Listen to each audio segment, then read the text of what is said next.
Hello everyone, NCEE के under graduate के form out हो गए हैं।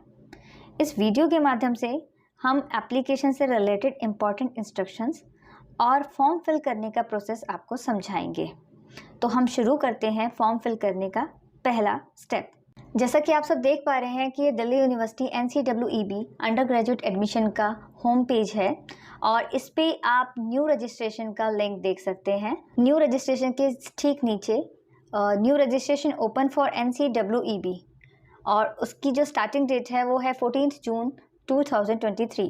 इसके नीचे 4 पॉइंट हैं। इन 4 पॉइंट को इन शॉर्ट में आपको बताती हूँ कि ये एजुकेशन यानी कि NCEE वुमेन्स एजुकेशन के लिए है, इसलिए इसे सिर्फ एक फीमेल कैंडिडेट ही फॉर्म इसका फिल करेगा। सेकेंड पॉइंट इसमें है कि आप लास्ट डेट का वेट नहीं कीजिए, आप अपना समय रहते अपने फॉर्म को फिल कीजिए। और सिलेक्शन प्रोसेस जो है वो कम्प्लीटली मेरिट बेस्ड है और फ्यूचर इन्फॉर्मेशन के लिए आप NCEE बुलेटिन चेक कीजिए ताकि आपको फ्यूचर की कोई भी इंफॉर्मेशन मिल सके। सो हम स्टार्ट करते हैं अपना रजिस्ट्रेशन। जैसे ही हमने न्यू रजिस्ट्रेशन पे क्लिक किया हमारा होम पेज ओपन हो जाता है जिस पर हमें अपना रजिस्ट्रेशन फॉर्म नज़र आता है, लेकिन उससे पहले कुछ इंपॉर्टेंट इंस्ट्रक्शंस हैं वो हम रीड कर लेते हैं। इसमें आपको बताया गया है कि पॉइंट नंबर 1 में फॉर्म में अपना वही नाम यूज़ करेंगे जो आपकी 12th बोर्ड मार्कशीट में है। आप रजिस्टर्ड ईमेल एड्रेस के थ्रू ही अप्लाई करेंगे। आपकी ईमेल आईडी एक्टिव रहनी चाहिए ताकि इन फ्यूचर अगर आपको कभी नीड हो या कोई इन्फॉर्मेशन आपके पास आनी हो तो वो आपके पास आ सके। और इसके साथ ही कि आप फॉर्म पर अपना फॉर्म फिल कर सकते हैं। तो ये इम्पॉर्टेंट इंस्ट्रक्शंस जो थे वो आपके फॉर्म फिल करने के लिए थे। ये आपका पेज है जिस पर आपको अपनी पर्सनल डिटेल मेंशन करनी है, सो आपकी आईडी क्रिएट हो जाएगी। तो सबसे पहले आपको अपना फुल नेम मेंशन करना है।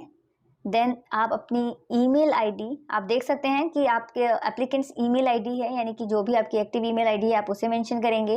देन आप री एंटर एप्लीकेशन आईडी यानी कि आपकी जो ईमेल आईडी है उसको री एंटर करेंगे। देन आप एक स्ट्रॉन्ग पासवर्ड बनाएंगे, उस पासवर्ड को री एंटर करेंगे।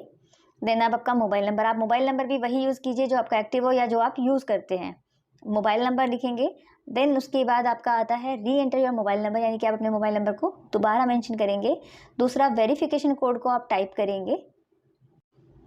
वेरिफिकेशन कोड को टाइप करने के बाद आप इसे लॉगिन करेंगे। तो ऐसे आपकी आईडी क्रिएट हो गई है। तो जैसे ही आपकी आईडी क्रिएट हुई आप वापस से होम पेज पर आ जाते हैं और होम पेज पर जहां हमने न्यू रजिस्ट्रेशन पे क्लिक किया था वहां रजिस्टर्ड यूज़र लॉगिन है, जैसा कि आप स्क्रीन पे देख पा रहे हो कि रजिस्टर्ड यूज़र लॉगिन। तो आपकी जो रजिस्टर्ड ईमेल आईडी है आप उसको मेंशन करेंगे। देन उसके बाद आपने जो पासवर्ड क्रिएट किया है उस पासवर्ड को लॉगिन करेंगे और उसके बाद जो वेरिफिकेशन दिया गया है कोड, आप उस वेरिफिकेशन कोड को टाइप करेंगे। देन आप लॉगिन करेंगे। लॉगिन करने के बाद आपका सबसे पहला पेज आता है इम्पॉर्टेंट इंस्ट्रक्शंस का, जिस पर आपको ये बताया गया है कि आपके कौन से डॉक्यूमेंट की रिक्वायरमेंट है ताकि जब आप फॉर्म फिल कर रहे हो तो आप बीच में आपको रुकना ना पड़े या आप कोई डॉक्यूमेंट ऐसा ना हो जो अब पेंडिंग रह जाए। तो इसलिए हमें ये जानना बहुत ज़रूरी है कि हम कौन कौन से डॉक्यूमेंट्स को पहले प्रिपेयर रखें। सो हमारा सबसे पहले इम्पॉर्टेंट डॉक्यूमेंट जो है आपका फ़ोटोग्राफ, जिसका साइज़ 10 KB से लेकर के 50 KB तक होना चाहिए और उसका फॉर्मेट जो है वो JPEG या PNG फॉर्मेट में ही वो होना चाहिए।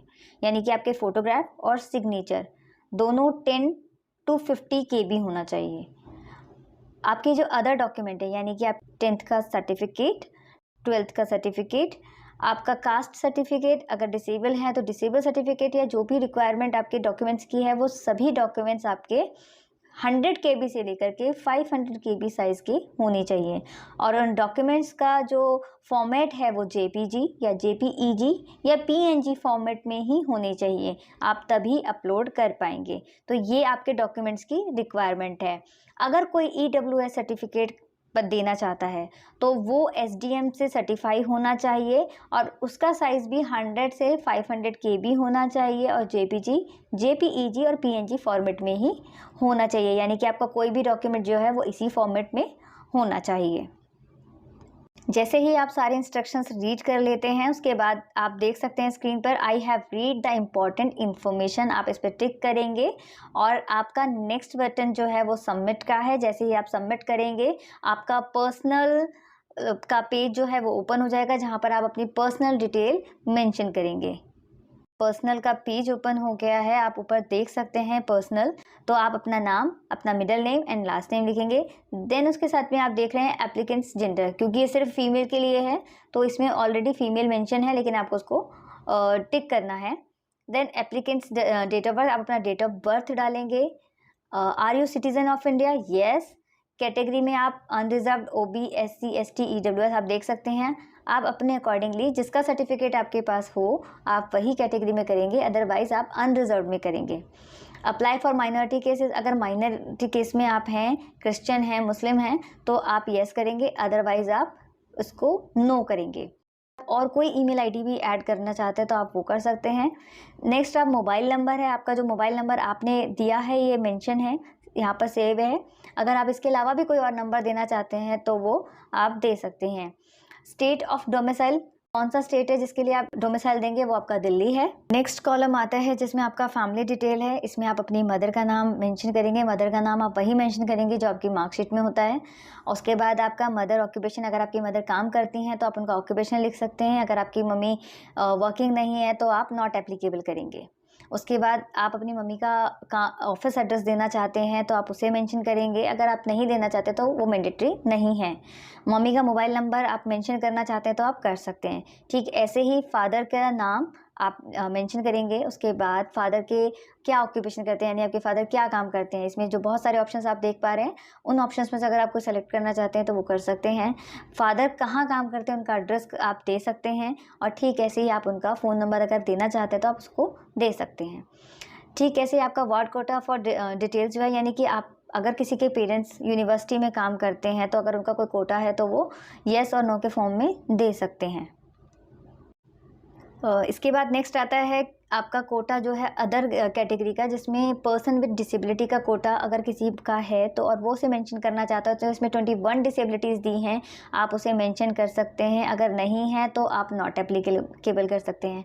ठीक उसी के साथ में आप देख रहे हैं कि कश्मीरी माइग्रेंट कैटेगरी के लिए दिया हुआ है, उसमें आप नॉट एप्लीकेबल करेंगे। और उसके बाद नेक्स्ट जो आपका आता है वो आता है आपका एड्रेस आप मेंशन करेंगे। आपकी 2 लाइन एड्रेस के लिए दी गई है तो उसमें आप दोनों लाइन में अपना कंप्लीट एड्रेस मेंशन करेंगे। Country India and state Delhi. City में आप अपना कौन सी city, south west, south east, south, आप जो भी आपकी सिटी है आप उसको कर सकते हैं। पिन कोड देंगे।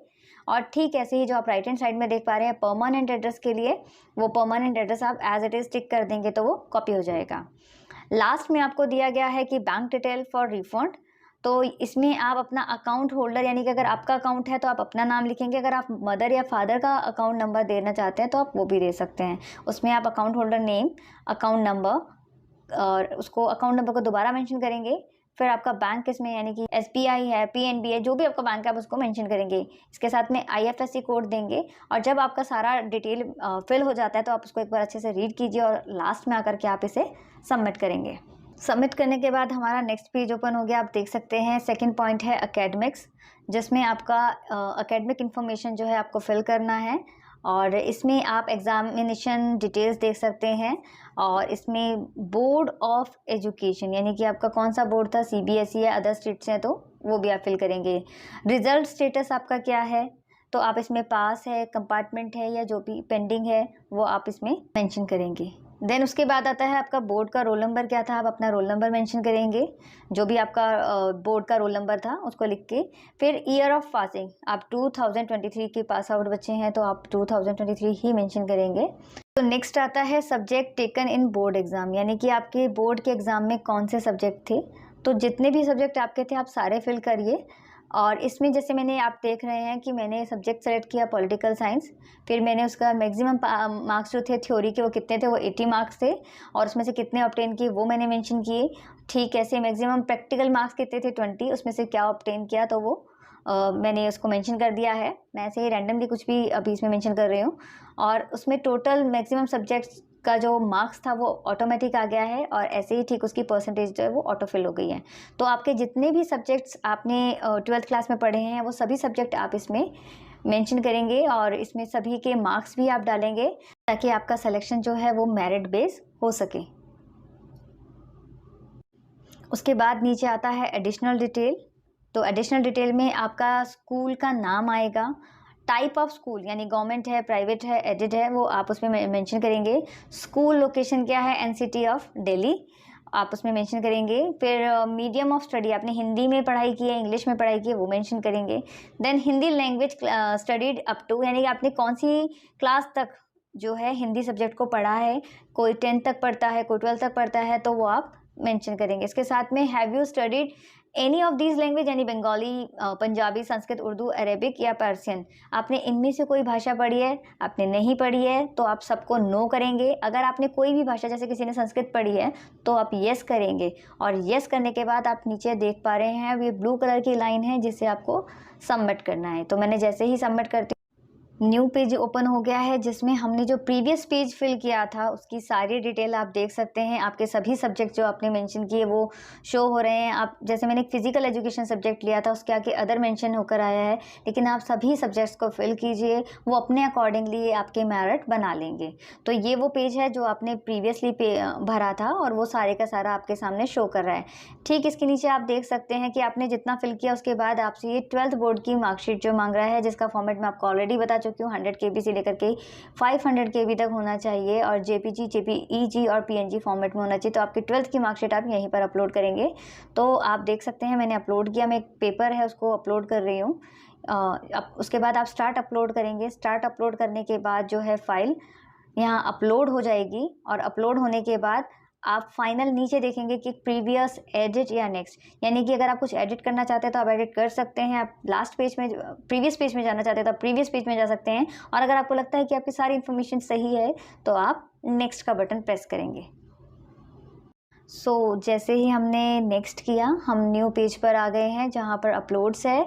Upload section for personal detail, यानी कि यहाँ पर आपको अपने डॉक्यूमेंट्स अपलोड करने हैं जिसमें आपका photograph, signature, 10th board certificate और आपका 12th बोर्ड की मार्कशीट ऑलरेडी इसमें अपलोडेड है।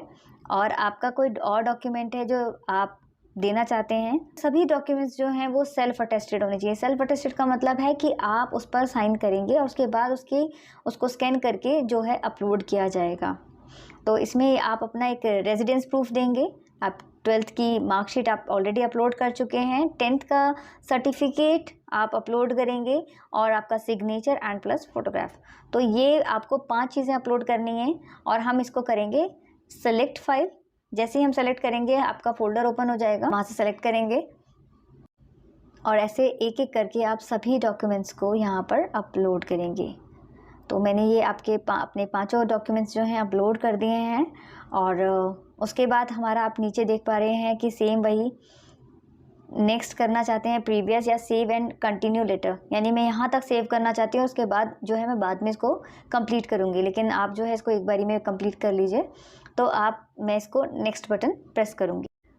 ये हमारा नया पेज आ गया है जिसे प्रीव्यू बोला गया है। और ये प्रीव्यू में यानी कि अभी तक हमने जितनी डिटेल्स फिल किया है, पर्सनल, एकेडमिक एंड अपलोड्स, यानी कि फ़ोटोग्राफ जो भी अपलोड किया है वो प्रीव्यू में हमें नज़र आ रहा है, यानी हमारा कंप्लीट फॉर्म जो है वो हमारे सामने है।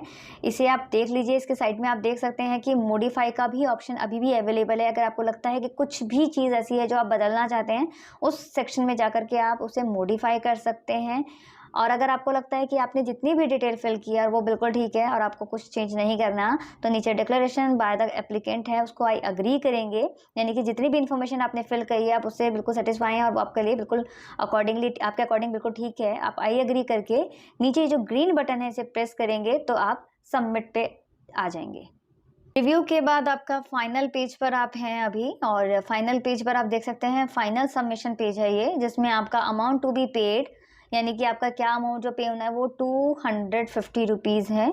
और इसके नीचे वेरिफिकेशन एंड पेमेंट डिटेल, ये आप ब्लू लाइंस देख पा रहे हैं, इसमें आपने जितनी डिटेल मेंशन की है उसके बारे में इन शॉर्ट में लिखा हुआ है। आप इन सभी को टिक करेंगे। आप देख सकते हैं कि जैसे ये बॉक्सेस हैं, इन बॉक्सेस को टिक करना है और इन सबको टिक करने के बाद जब आप फाइनली जब आपको लगता है कि आपकी सारी इन्फॉर्मेशन ठीक है और मुझे अभी इसको पेमेंट तक जाना है, तो आप नीचे एक 2 लाइनें दिया हुआ है, एक होम, पे लेटर, यानी कि होम पेज पे आ जाएंगे और मैं पेमेंट जो है वो बाद में करूँगी, और ब्लू लाइन में लिखा है पेमेंट गेटवे, यानी कि मैं पेमेंट के लिए आगे बढ़ूँगी।